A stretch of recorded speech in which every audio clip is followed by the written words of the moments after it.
국민의 생명과 재산 보호 및 사회 공공의 질서를 유지하기 위하여 일반 통치권에 의거 국민에게 명령, 강제해 자연적 자유를 제한하는 행정작용을 하는 집단을 경찰이라고 합니다. 경찰이 하는 일이 무엇인지 구체적으로는 잘 몰라도 국가의 치안 업무를 주로 담당한다는 것은 잘 알 겁니다.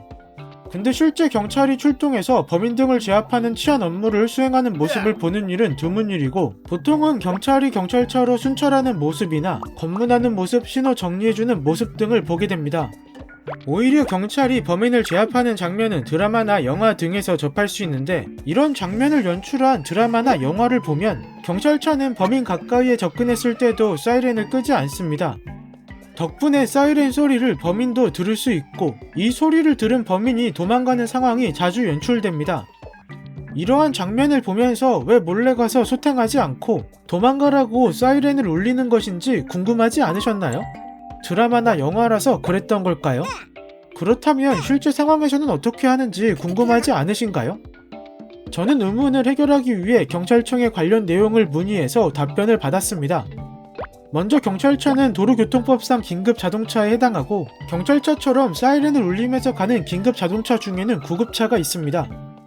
구급차는 환자의 빠른 이송을 위해 사이렌을 켜서 주변 운전자에게 양해를 구하는 목적으로 사용합니다.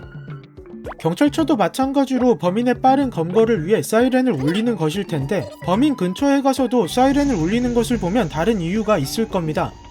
경찰청 범죄예방정책과의 답변에 따르면 범죄 예방 및 단속, 신고, 출동 등 업무를 수행할 때 사이렌을 울리거나 경광등을 켠다고 합니다.